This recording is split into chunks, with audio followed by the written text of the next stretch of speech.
السلام علیکم، میں ہوں عمر اسماعیل اور آپ دیکھ رہے ہیں انسائیڈ ڈوگماز۔ جیسا کہ آپ لوگ جانتے ہیں کہ ہم اخلاقیات کے اوپر بات کر رہے ہیں اور اسی سیریز کی دوسری ویڈیو کی طرف آج ہم چاہ رہے ہیں۔ آج کی ویڈیو ہم نے وومن رسپیکٹ کے اوپر بنائی ہے اور اس کے بارے میں ہی ہم نے بات کرنی ہے۔ عورتوں کی عزت، عورتوں کے حقوق اور عورتوں کی اخلاقیات معاشرے کے اندر امن و سکون پیدا کرنے کے لیے کتنے ضروری ہے اور اسلام اس کے بارے میں کیا کرتا ہے، آج ہم اس کی روشنی میں اس پہ بات کریں گے۔ سب سے پہلے دیکھیں تو پرانے لوگ جو گزرے ہیں وہ کہتے ہوتے تھے کہ اگر ایک عورت کو عزت، الفت اور محبت نہ ملے تو وہ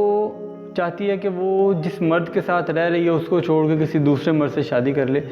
جو اس کے ساتھ نرمی سے، عزت سے بات کرے، اس کے جذبات کا، احساسات کا، خیالات کا خیال رکھے اور اس کی عزت کرے۔ تو سب سے ضروری چیز جو ایک عورت کے لیے ہوتی ہے وہ یہ ہوتی ہے کہ اس کو عزت ملے، اس کے ساتھ اخلاقیات سے پیش آیا جائے، اس کے ساتھ نرم گفتگو کی جائے، اور یہ عورت کی کمزوری بھی ہے۔ مرد کو اللہ تعالیٰ نے جتنی مرضی طاقت دی ہے، لیکن جذبات، احساسات اور ہمت اور حوصلے کے اندر عورت کا مقابلہ نہیں مرد کر سکتا۔ مرد کو اللہ تعالیٰ نے ذہنی قوت نہیں دی، وہ شارٹ ٹیمپرڈ ہوتا ہے، جلدی غصے میں آ جاتا ہے، لیکن عورت کو اللہ تعالیٰ نے ان چیزوں پہ بڑی قوت دی ہے۔ وہ صبر اور حوصلے والی ایک چیز ہوتی ہے جو اللہ تعالیٰ نے بنائی ہے قدرتی طور پہ۔ اب ایک عورت کتنی شکلوں میں ہو سکتی ہے؟ ایک عورت سب سے پہلے ماں کی شکل میں ہوتی ہے، جس سے آگے بیٹی پیدا ہوتی ہے، وہ بیٹی آگے جا کے بیوی بنتی ہے اور وہ بیوی آگے جا کے ماں بنتی ہے، اور پھر وہ ماں ساس کی صورت میں ہوتی ہے، پھر وہ ماں نند کی صورت میں ہوتی ہے، پھر وہ ماں پھپھو، خالہ، بہن، تمام صورتوں میں ہوتی ہے۔ ان تمام صورتوں کے اندر ہمیں ہمارا مذہب یعنی اسلام ہی سکھاتا ہے کہ آپ اس کی عزت کریں۔ ہم مردوں کے لیے اور تمام عورتوں کے لیے بھی ضروری ہے کہ وہ ایک دوسرے کی عزت کریں۔ اگر اللہ کے نبی صلی اللہ علیہ وسلم کے اقوال کو دیکھیں، ان کی احادیث کو دیکھیں، ان کے فرمانوں کو دیکھیں تو پتہ چلتا ہے کہ سب سے پہلے اللہ کے نبی نے باپ کو یہ حکم دیا کہ جس آدمی نے 2 لڑکیوں کی ان کے بالغ ہونے تک پرورش کی تو قیامت والے دن وہ اور میں ایسے اکٹھے ہوں گے جیسے 2 انگلیاں، آپ نے جوڑ کے بتایا۔ یعنی ایک باپ کا بیٹی کی پرورش کرنا کتنا ضروری اور کتنا اچھی تربیت کرنا کتنا ضروری اور اہمیت کا حامل ہے، جس کی آپ کے اللہ کے نبی نے وضاحت کر دی۔ پھر اللہ کے نبی نے مشہور حدیث ہے کہ ماں کو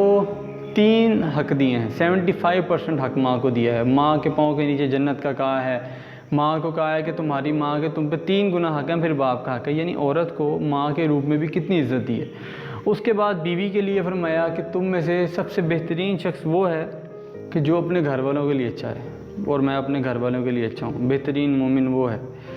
اور اس کے بعد پھر بیٹی کے بارے میں بھی میں نے حدیث بیان کر دی، بیوی کے بارے میں بھی میں نے حدیث بیان کر دی، ماں کے بارے میں بھی میں نے حدیث بیان کر دی۔ اس سے پتہ چلتا ہے کہ سب سے زیادہ جو حقوق ہیں اور سب سے زیادہ جو عزت ہے وہ ہمارا اسلام عورتوں کو دیتا ہے۔ اس کے بعد اگر اس سے تھوڑا سا باہر آئیں اور آگے چلیں تو ہمیں پتہ چلتا ہے کہ عورت کی عزت صرف اس میں ہے کہ وہ بلوغت کے بعد پردہ کرے، اور اس پردے کے اندر اس کو اس کی ایسی اہمیت معاشرے کے اندر ملے گی جو ہر چیز کو نہیں ملتی۔ ہمیشہ قیمتی چیز کورڈ ہوتی ہے، اور قیمتی چیز اسلام میں سب سے زیادہ عورت ہے، اور اس عورت کی خاطر اسلام میں انڈیویجول عورت کی خاطر کئی جنگیں ہوئی ہیں، کئی معاہدات ٹوٹے ہیں اور کئی معاہدات ہوئے ہیں۔ اگر کسی یہودی نے غلطی سے کسی عورت کو چھیڑا ہے تو اس کے اوپر سختی سے ایکشن لیا گیا ہے، کئیوں کو جلا وطن کر دیا گیا ہے، اور پھر عورت کو مرد کی عزت کرنے کا حکم دیا گیا۔ کئی صحابیات کا دیکھنے میں آتا ہے کہ وہ اللہ کے نبی کے پاس شکوہ شکایتیں لے کے آتی تھی تو اللہ کے نبی ان کو یہی کہتے تھے کہ آپ اپنے خاوند کی عزت کریں، اور یہ فرمایا کہ اگر اللہ کے بعد کسی کو حکم ہوتا سجدہ کرنے کا تو وہ اس کا شوہر ہوتا۔ اس طرح بہن کو بھائی کی عزت کرنے کا، بیٹی کو باپ کی عزت کرنے کا، اور بیوی کو شوہر کی عزت کرنے کا، اور جتنے بھی رشتے ہیں ان سب کو ایک دوسرے کی عزت کرنے کا حکم دیا گیا۔ اور یہ بات ذہن میں رکھیں کہ ایک عورت ہر چیز برداشت کر سکتی ہے، وہ غربت برداشت کر سکتی ہے، وہ صبر سے کام لے سکتی ہے اگر اس کا شوہر بدصورت بھی ہے، لیکن ایک عورت کبھی بھی یہ بات برداشت نہیں کر سکتی کہ اس کا شوہر بد اخلاق ہو. اس کا شوہر باہر تو وہ سنے اپنے شوہر کی محبت کے قصیدے، اپنے شوہر کی عزت کے قصیدے، اپنے شوہر کے اخلاق کے قصیدے، لیکن جب وہ گھر آئے تو بات بات پہ غصے میں آئے، بات بات میں اس پہ لعنت ملامت کرے، بات بات میں گالیاں بکے، بخل سے کام لے، تو اور بات بات میں اس کو اس چیز کا احساس دلائے کہ جی میں تیرے کھانے پینے کا انتظام کرتا ہوں، رہنے سہنے کا، کپڑے کا، کیونکہ وہ ساری چیزیں تو فرض ہیں، اس کے اوپر لازم ہے، شادی کے بعد لازم ہے. تو سب سے ضروری چیز جو ہے ان سب میں وہ آپ کی اخلاقیات ہیں. جب ایک مرد تمام قسم کی عورتوں کا، خواہ وہ رشتہ دار ہیں غیر رشتہ دار ہیں، ان کی حرمت کا، ان کی عزت کا خیال کرے گا، ان تعلقات کا خیال کرے گا، تو معاشرے کے اندر امن و سکون کی فضا پیدا ہوگی. اس کے بعد ایک چیز جس کا میں نے آخر میں ذکر کرنا تھا وہ یہ تھی کہ حلال رشتوں کی طرف جب تک ہم لوگ نہیں بڑھیں گے معاشرے کے اندر سکون پیدا نہیں ہو سکتا. ایک عزت دار مرد یہ برداشت ہی نہیں کر سکتا کہ عورت کی عزت نہ ہو. عزت دار مرد ہی عورت کی عزت کرتا ہے اور کمینہ مرد ہی عورت کو بے عزت کرتا ہے. اب عورت کو بے عزت کرنے کے لیے ضروری نہیں کہ اس کو گالیاں دی جائیں، اس سے شادی کر کے اس کو ذلیل کیا جائے. عزت دار مرد عورت کو حلال رشتوں کے اندر دیکھتا ہے، حلال آئینے کے اندر دیکھتا ہے. جو تعلقات، جو معاملات ہم لوگ دیکھ رہے ہیں آج کل معاشرے کے اندر، ناجائز تعلقات جو قائم ہو رہے ہیں، اس کی وجہ سے کئی گھر اجڑ ہیں. کئی بیٹیاں ساری زندگی بیاہنے کے قابل نہیں رہتی،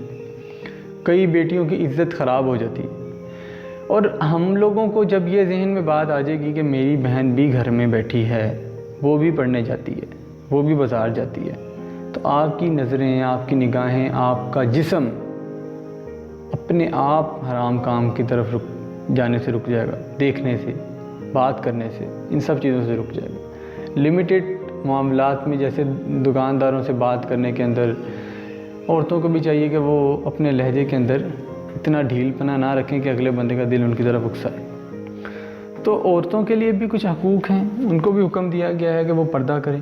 اور مردوں کو بھی کہا گیا ہے کہ وہ نظری نیچی رکھیں اور عورتوں کا احترام کریں. تو ہم لوگوں کو چاہیے کہ اپنی جائز خواہشات کو پورا کرنے کے لیے جائز تعلقات کو قائم کریں، اسی چیز کو معاشرے میں فروغ دیں. اور یہ جو ہمارے گرل فرینڈ بوائے فرینڈ والے تعلقات کی وجہ سے اگر آپ ریشو نکالیں تو ہمارے خاندانوں کے اندر ہی 50% سے زیادہ جوان لڑکیاں جو ہیں اپنی عمروں سے اوپر ہو چکی ہیں، ان کی شادیاں نہیں ہو رہی ہیں، کیونکہ وہ لوگ ان چیزوں پہ یقین ہی نہیں رکھتے اور پھر غیر شادی شدہ رہ جاتے ہیں اور ماں باپ پہ پوری زندگی کے لیے بوجھ بن جاتی ہیں. تو بہتر یہی ہے کہ آپ اپنی عمروں میں ان کے فرائض سے ادائیگی کریں. تو انشاءاللہ اگر ہم یہ ساری چیزوں پہ عمل کریں گے تو انشاءاللہ تعالی معاشرے کے اندر امن و سکون کی فضا قائم ہوگی. اور اسی دعا کے ساتھ کہ اللہ تعالی ہم سب کو دوسروں کی ماؤں کی، بہنوں کی، بیٹیوں کی عزت کا خیال کرنے کی توفیق عطا فرمائے اور ہماری بہنوں کی عزت کو، ہماری ماؤں کی عزت کو بھی محفوظ رکھے.